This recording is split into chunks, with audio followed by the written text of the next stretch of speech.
Hello students, आज हम बात करेंगे सब्जेक्ट हिस्ट्री, इतिहास।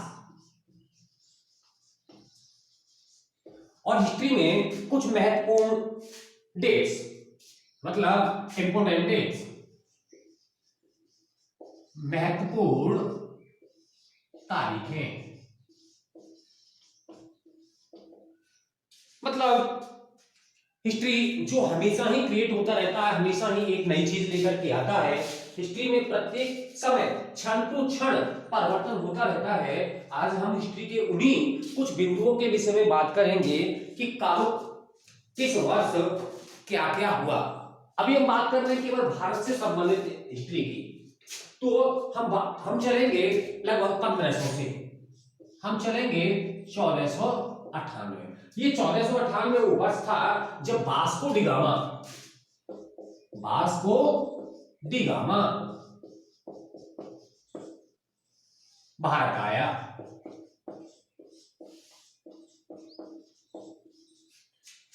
1498 ईस्वी में वास्को डी गामा भारत आया।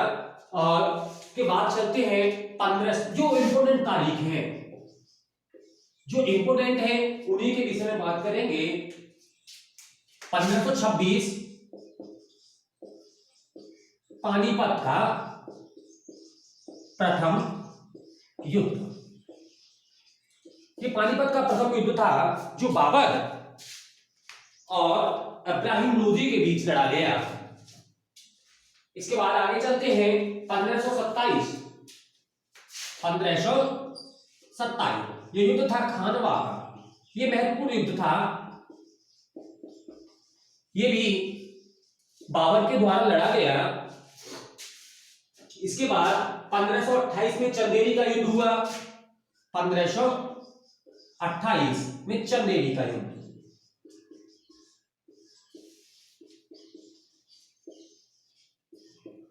चंदेरी के युद्ध के बाद में 1529 शहर पड़ता है घाघरा। 1529 में युद्ध हुआ घाघरा का। घाघरा का युद्ध हुआ। और इसके बाद 1530 में बाबर जो कि अफगानिस्तान काबुल से भारत आया कुछ एक सैनिकों के साथ में, और बाबर पहला वो व्यक्ति था जो भारत में तोप लेकर के आया। बाबर की मृत्यु हो गई 1530 में। और इसी समय बाबर के पुत्र हुमायूं का राज्याभिषेक।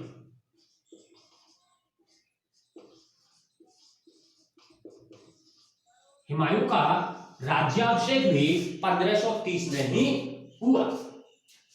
उसके बाद हुमायूं जब सिंहासन पर बैठा, हुमायूं बहुत ही आलसी टाइप का व्यक्ति था।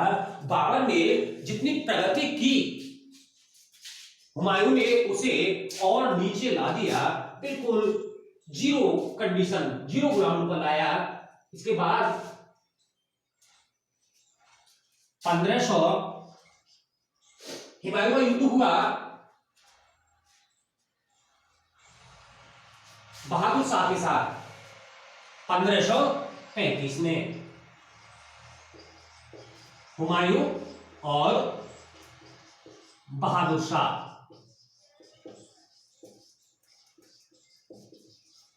का युद्ध हुआ 1535 में। आगे की डेटों को देखेंगे। अभी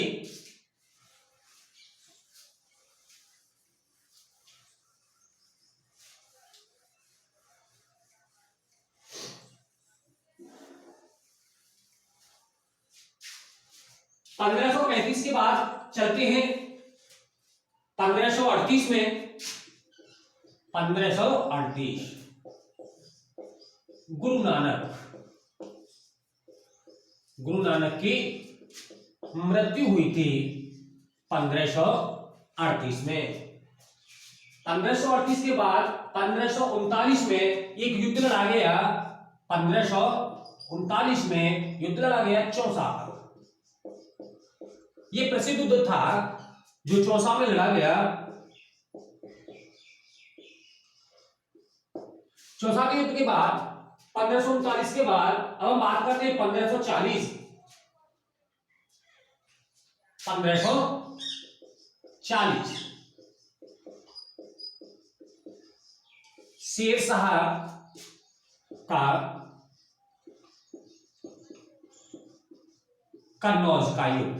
शेरशाह ने युद्ध लड़ा था कन्नौज में, जिसे विजय प्राप्त हुई थी शेरशाह को। शेरशाह जो कि एक बहुत ही महत्वाकांक्षी व्यक्ति था, जिसका नाम फरीद था बचपन में, परंतु कम उम्र में ही एक शेर को मार देने के कारण उसका नाम परिवर्तित होकर के शेरशाह सूरी रख दिया गया। तभी से उसे शेरशाह के नाम से जानने लगे लोग, और उसका युद्ध 1540 में कन्नौज में हुआ। इसके बाद करते हैं 1542। 1542 बहुत ही इंपोर्टेंट वर्ष था, और 1542 वो वर्ष था जब अकबर का जन्म हुआ। अकबर का जन्म हुआ 1542 में। इसके बाद 1545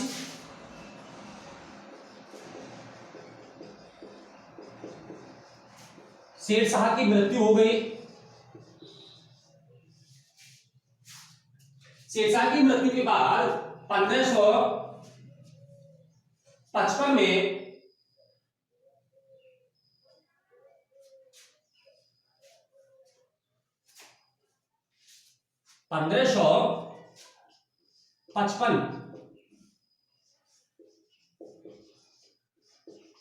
हुमायूं का आक्रमण और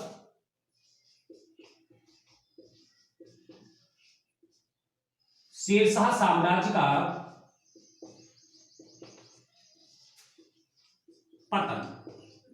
यही से शेरशाह साम्राज्य का पतन हो गया। इसके बाद में कोई भी शेरशाह वंश का व्यक्ति सम्राट नहीं बन सका।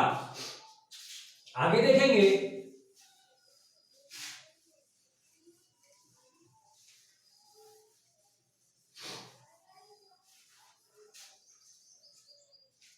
1555 के बाद में आगे देखेंगे 1556।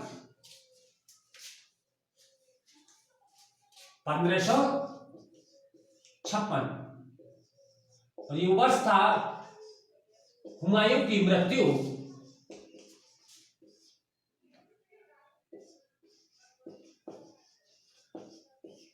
अकबर का राज्याभिषेक।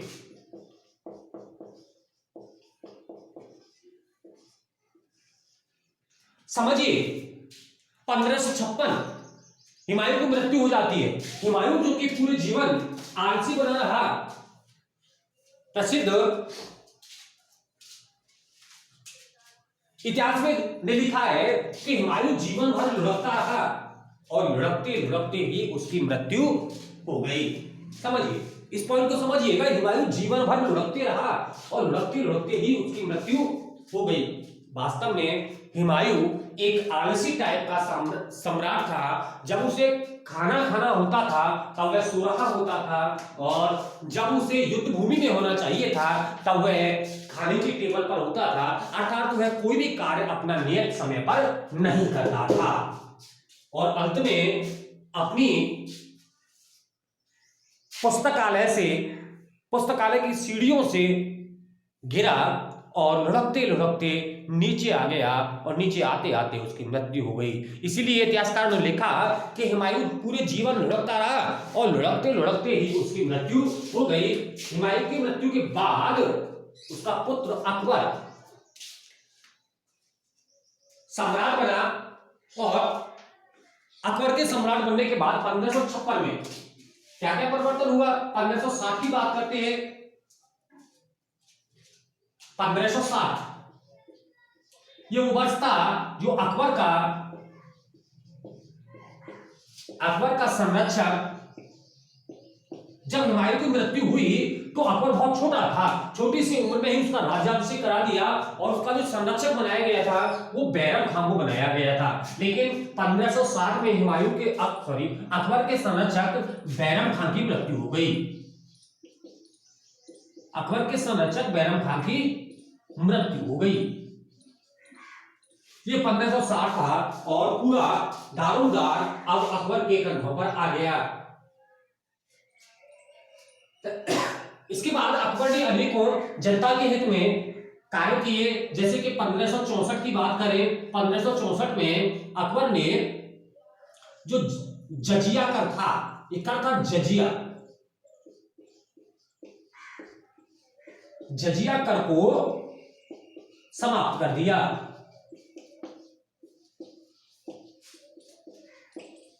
अगले टॉपिक पर जितने भी डेटेड हैं, जितनी भी तारीखें दिखाई गई हैं और जिनके विषय में कुछ बताया गया है, अगले टॉपिक पर हम इनको भिन्न भिन्न करके एक एक पॉइंट टू पॉइंट समझेंगे। अभी इतना टाइम नहीं है कि यही समझाया जा सके, तो अगला जो टॉपिक होगा वो इन डिटेल्स से संबंधित क्या बताया गया है। जैसे कि जजिया कर क्या होता है, अकबर का संरक्षक बैरम खान था, बैरम खान कौन था, उसे अकबर का संरक्षक क्यों बनाया गया। तो ये जितने भी टॉपिक्स हैं उन्हें हम डिटेल में समझेंगे। इसके बाद बात करते हैं 1568 ईस्वी की। 1568 ये चित्तौड़ का युद्ध था।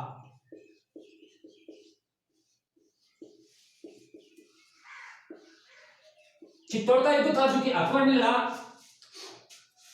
और इसके बाद 1572 और ये गुजरात विजय थी। किसके द्वारा? अकबर के द्वारा। अकबर ने गुजरात को जीता 1572 में। और इसके बाद 1575 में इबादत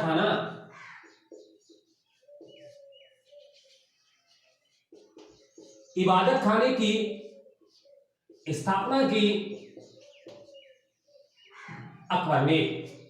इबादत खाना जहां पूजा अर्चना की जाती है। और इसके बाद 1576 ये महत्वपूर्ण डेट है। 1576 हल्दी घाटी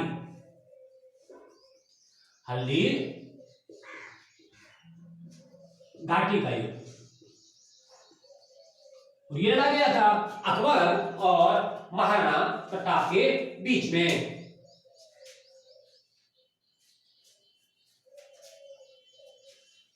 बात करते हैं 1579 ईस्वी की। मजहर लागू किया गया था 1579 ईस्वी की। इसमें मजहर लागू किया गया था।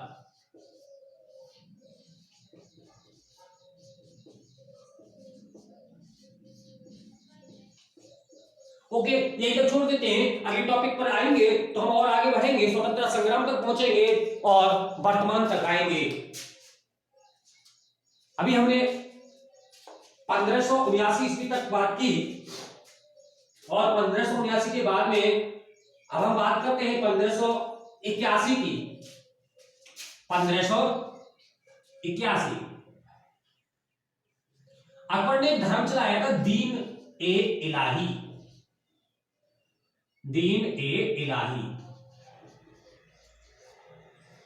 1581 में इसकी स्थापना की गई थी और 1581 में इसकी घोषणा की गई थी और इसकी स्थापना हुई 1582 में स्थापना। आगे चलते हैं इसी क्रम में।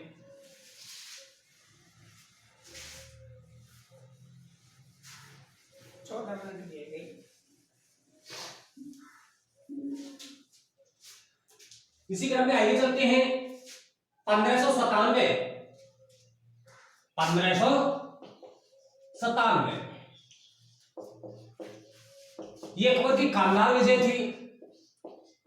अकबर ने कांधार राज्य को जीता था और इसके बाद में 1600 ईस्वी एक और इंपॉर्टेंट देख लीजिएगा,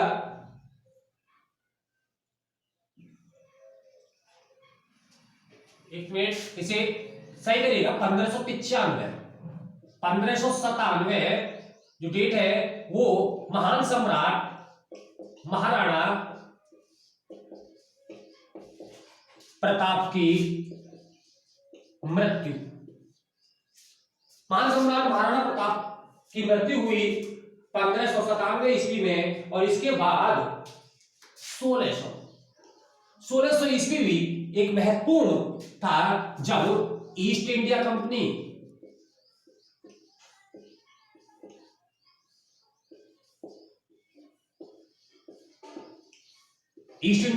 की भारत में स्थापना हुई।